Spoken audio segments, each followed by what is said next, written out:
friends, and welcome back to Ghouls Night In, the spooky chat show with your best ghoul friends. I'm Penny Snark, And I'm Midge Munster. and we recently, in my Franklin Expedition episode, I mentioned that I wanted to talk about ice mummies, and I was planning to wait a while, but you guys, 2025 is a tough year, and sometimes you just have to follow your bliss, and my bliss might just be ice mummies. You know, it's an appropriate winter topic. Right? I love it. I know it's still cold. It snowed here yesterday, so I think Yeah, it's safe. It's safe to say that it's still ice mummy o'clock ice mummy here. season. Yeah, It's ice mummy season for sure. replacing PSL in the winter months. Yes. All right. So on previous episodes, we've talked about how bodies can be preserved in bogs. Excellent. Also great. But in rare circumstances, bodies can also be preserved in ice. So in the mummy field, they separate mummies into two categories, which are anthropogenic mummies, which are mummies that are made on purpose, like we have talked about from ancient Egypt. Obviously, lots of other cultures have done that. But the other category is spontaneous mummies, Bum bum bum. which I think is just an amazing name. Like, a natural mummy is a good name, but spontaneous mummy is a better name, Yeah, it's a in my great band opinion. name. Oh, yeah. Please. Spontaneous mummy. Spontaneous mummy. So I did read the New York Times article, How to Make a Mummy Accidentally. uh, so there you go. And the real kind of thing here is that spontaneous mummies are caused by extremes. So there was a archaeologist quoted in this article who is really talking about, like, if it's got to be really dry or really wet or really frozen or high elevation. These are kind of the circumstances that allow a spontaneous mummy to happen, because in addition to kind of protecting the remains from this process of decomposing, the environmental conditions just also have to not allow for things like Natural bugs, decomposition. yeah, animals, fungi, bacteria. So those are the things that make us decompose. So spontaneous mummies happen in places that has been prevented for some reason. And in some cases, that is due to ice. Ice, So, ice, baby. yes. Ice, ice mummy. Am I right? Oh, that's an episode title right there, man.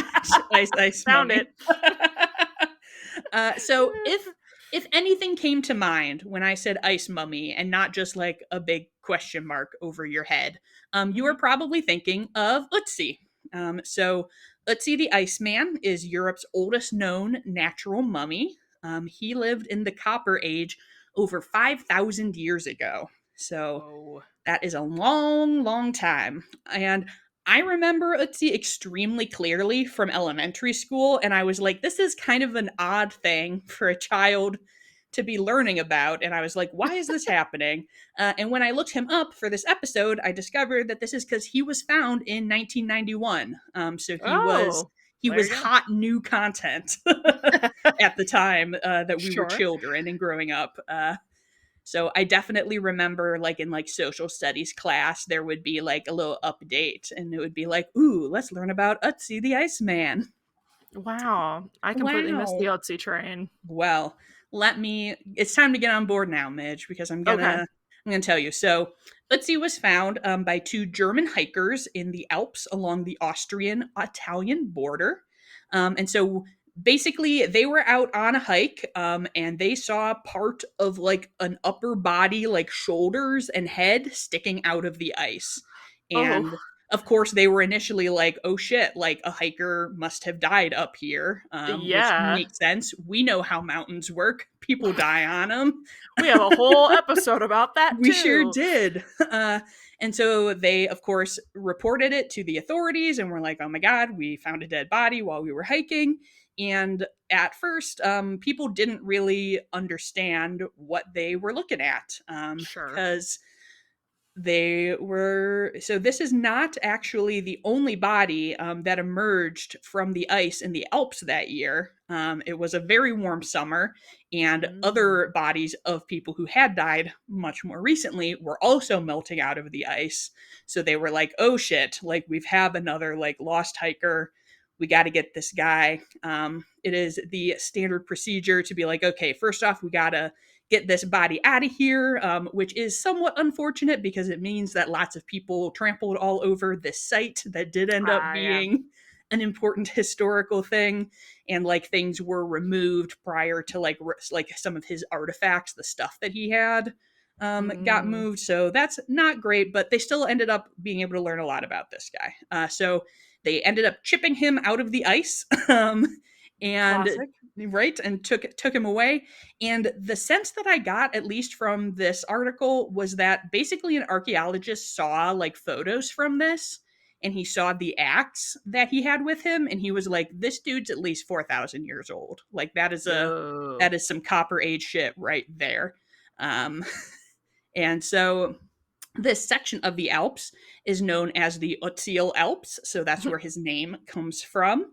And the okay, so this is just a really interesting kind of story because obviously the fact that we have a mummy that has like flesh and skin that Right. is over 5,000 years old is just bonkers. And so there's all sorts of really interesting research that's been done to kind of like analyze like stuff that's in his stomach, pollen that was on his clothing, and things like that. So people, of course, are like, what happened to this dude? How did he end up out here? What happened? And one of the things that people noticed was some of his stuff, like he had like a bow and arrow with him and things like that, were kind of scattered farther away from him. Mm. And in the kind of initial interpretation in the 90s, people were like, okay, so it seems like this guy maybe was like fleeing attack, and he in like the late summer or autumn, his stuff was damaged because of this violent encounter, and he ran up to this gully and he died, and he freeze dried, but then snow immediately fell and covered everything, and like a glacier maybe came over it, and that kept it like a time capsule for 5,000 years. Um, And then another thing. and then another thing, pretty much. And so basically the story is like it was an incredible series of coincidences, and it's like a miracle that he had been fully covered this entire time and he was preserved so well. And this was the official story, and in 2003 they found an arrowhead embedded in his shoulder, and he is the world's oldest true crime story because someone killed this man. Oh Um, no.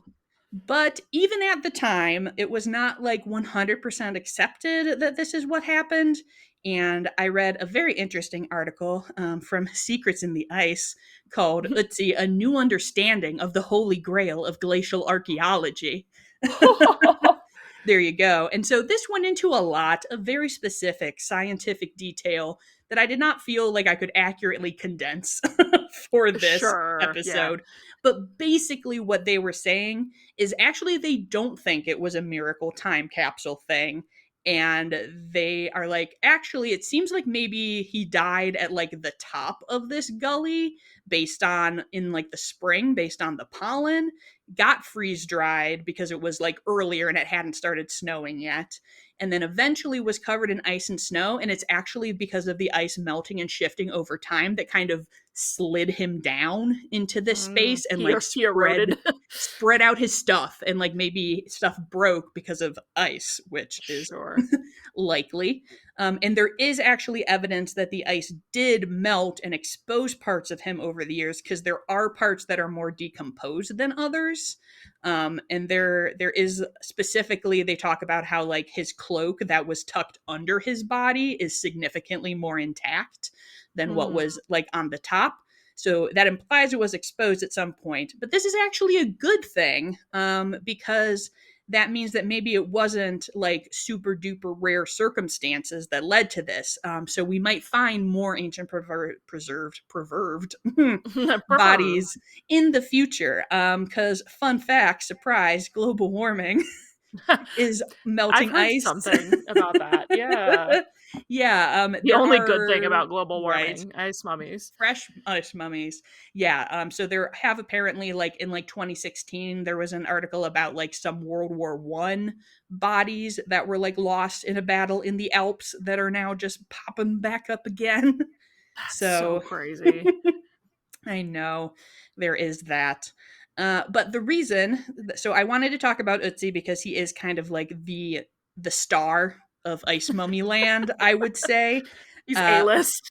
he is the A-list. He is the Ice Mummy, the icon. But the reason that this came up in our previous expedition is because there are some Franklin expedition boys who also got themselves frozen. Nice.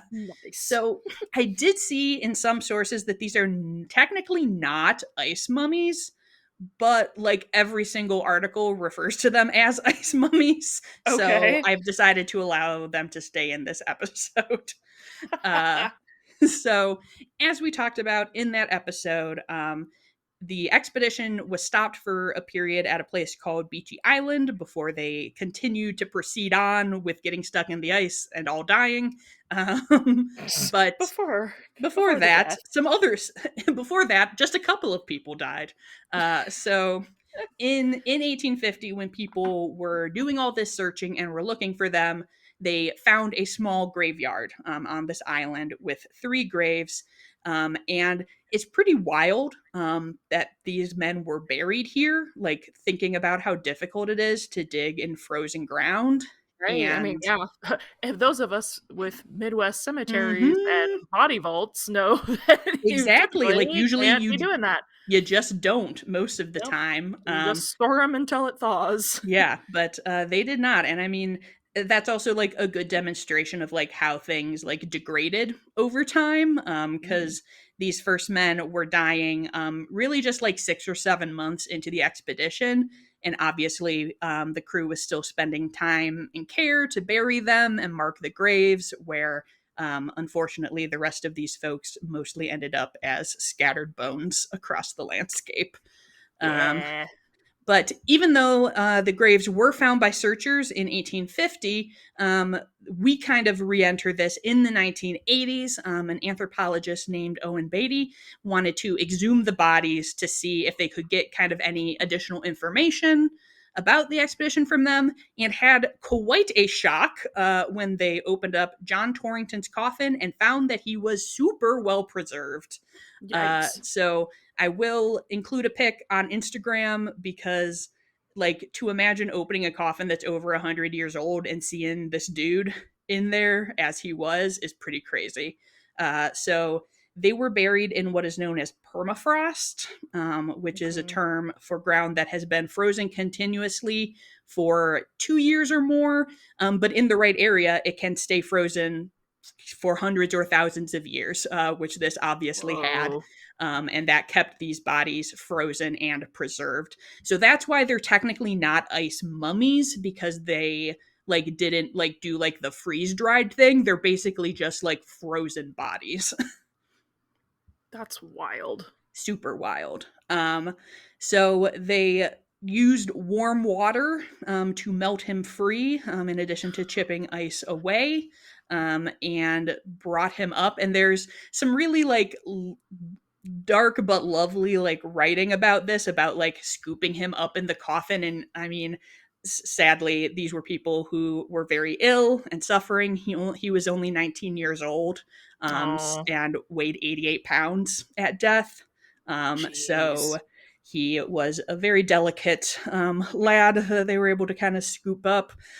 So this was in 1984, and it caused a lot of excitement and stir, but it was also treated, I mean, it's the 80s, of course, pretty like luridly. And there were photos of his body published in like National Enquirer, which obviously, like, the people who were like, we're here trying to do like anthropology and science, like, Yeah, yeah. let's not do that. So apparently, like in these in between, so as in the in between times where they were like, well, we really want to get back up here and like do more for this. Beatty apparently just by chance met a gentleman named Brian Spenceley, who is a physics professor, but more importantly, was the great great nephew of one of the other men who were buried here. Oh, wild. Right? And he had grown up like with his grandmother telling stories about her uncles. It was two brothers who had disappeared on this expedition. And so Beatty was like, hey, do you want to come with us and photograph exhuming your relative? In part because it gave them more legitimacy to have like Ooh, someone who was sure. actually a descendant Yeah, it there. feels a little less like, I Yeah. guess, if like a family member's there. Yeah, so they did in 1986. They exhumed John Hartnell, who is also well preserved, but is unfortunately a little bit funkier. He kind of got frozen with like a weird expression that's a little bit scary, but he's still a cool guy. He has all this hair, which is crazy. He was like buried with a cap, and they took it off, and all of his hair is just fine. What? Yeah, and he had a little pillow stuffed with wood shavings that the crew had made and put in his Oh, coffin with him, which is very sweet. And Spenceley, I read an interview with him kind of reminiscing about it, and he said that it was just very bizarre because he was like that's my grandma's nose. Like this is, yeah. I can immediately tell that this is someone who is related to me, and that it wasn't, and that it was kind of like weird but not super like emotionally attached when they exhumed the body, but that he felt really emotional when they reburied him, and that like even though at this point he'd been dead for 140 years, it felt like he had just met like a family member who has now died. Yeah.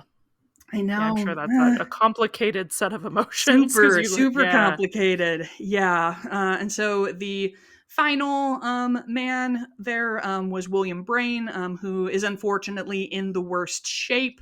Um, and that does kind of show us, even within this microcosm, how things probably were starting to deteriorate. It seemed like he had probably been left for a while before he was buried, and Mm. did sustain some damage that a body above ground might have. Uh, and it also seems like he was buried in a rush. The coffin is too shallow, and like his face is kind of smushed because it Oh was like no. pressing against his nose. But yeah, they took samples from these men, and like I said, they did rebury them. They are back in their graves now. And this is where we got that insight that we kind of talked about in the last episode about like analyzing for potential like lead poisoning, disease. They just were able to get, actual samples because these guys still had skin and hair and all of the Right. things Yeah. someone might have that you wouldn't necessarily expect to see in a corpse that's been buried for over a century. That's so crazy. It's so crazy. So those are there are more ice mummies. This is something that is also kind of like a combined cold and altitude, like bodies we see in like the Andes mountains, that are sometimes like left out specifically before any kind of like burial to let them kind of go through a mummification process. So there's definitely more to explore if folks are interested, but these were kind of my greatest hits ice mummies that I wanted to share and talk about because it's just, I don't know. And it's a special, so I did watch, in case anyone's interested, they just did, I think in like a couple years ago, an updated PBS special about Otzi, which is Hmm. on YouTube for free if you want to watch. That is Oh, cool. specifically talking about some of the analysis of like this kind of idea of this mystery of his like murder, and then the process of creating like a duplicate that they have like on display at museums, which was just really interesting. Oh. Yeah, so they were kind of following this artist who is like an anthropological like sculptor, and he specifically was recreating Utsi as the kind of, I don't want to be disrespectful to Utsi, but he does kind of look like a man made of jerky. um, Yeah, yeah. so just kind of recreating that and being able to have that available, obviously for like museum attendees and stuff to see while keeping the body itself in a safe place because he's very, very old. Yeah, so I was gonna say, so he's not on the actual body is not on display anywhere. They have him like archived or something. Yes. Yeah. Okay. Yes. So there is a duplicate that is on display, but his actual body is in a lab of some kind, I believe. Wild. Super wild. Yeah, I It's also mean, just like crazy that that person died like not having any concept that that would be their no, their right? fate, you know? Like Yeah, yeah, I like can't imagine like somebody digging up my body 4,000 years from now and being like, "Ooh, let's see what happened." And I then like know. being in a lab somewhere, so I don't know, it's just so crazy. Yeah, it's wild. I didn't go super deep into just kind of because there's so much like science surrounding it, and I was like, I don't feel like I could tell you the science about this. But just like the analysis, they were talking about like I was reading about like all of they like match like the genetic markers of the fur he was wearing to like breeds of animals that we still have today Oh, and wow. stuff, and are kind of like, oh, like these animals that lived in this area, like his cloak was made from that. And oh, the thing that I didn't put down but that I do really want to talk about is he has lots of tattoos, but What? not like so he has like very many sets of like lines tattooed Uh-huh. on his body, and people of course are like, what's this about? And they don't Yeah. appear to be decorative. Like they certainly could be decorative or ritual somehow, but people currently are theorizing that it was potentially like a pain management or like an illness treatment, kind of like an Huh. acupuncture, Okay. and that there are um, uh, there's history of groups using that as like a pain management, and he did appear to have like a heart disease and he had like some illnesses that we're able to tell, which is crazy from 5,000 years ago. Yeah, But that's wild. yeah, and it is, I will say in the Nova special, the thing that was weirdest to me and could be a little bit upsetting is like they have like footage of him being removed from the ice, Mhm. and just like seeing how like you can kind of like swing him around because he's kind of squished from being under ice for so long. So I was kind of like, Sure, kinda I'm compressed, a yeah. little bit of a Flat Stanley vibe. Oh, It's like a jeez. little flat Otzi, but Yeah, yeah. I yes, mean, that'll do it. Thousands that'll of years and pounds of ice, yeah. yup, but yeah, yeah, so I will definitely include, some of those on our Instagram if you guys wanna check them out. I'm very curious if other people have also got the, like, Ötzi experience growing up because I Yeah, being remember that age this group. so clearly that I'm like, "Yes, I know all about this man." But the Franklin expedition, the Beechey Island bodies were new to me and are also very interesting. I definitely there's a book called Frozen in Time about it, Mm. and I do want to read the full book to kind of get the in-depth experience. It's just so crazy to me, like, our bodies are so fragile, but then, like, that, you know? Yeah, Like, yeah, it's those extreme situations that make these yeah. spontaneous mummies, and you're like, oh, Spontaneous mummies. this can just happen. It's so wild. I learned Super something new about crazy. corpses from you every day, Penny. Yay! I'm so glad. I just love to bring people new information about corpses. So if you guys got some new information about corpses today, let us know. We would love to hear about it. If there are other ice mummies that you're a fan of that we should check out, let us know. Um, if you enjoyed the episode, we would love it if you would leave us a review on your podcast app of choice to help us reach new people and spread the word. I do believe there's a fresh hot review that Midge has for us today. Yes, this is an Apple review from Halloween Hooga. Hmm. This is a 5-star review titled My Favorite Podcast. Hello, ghouls. Longtime listener, first time reviewer.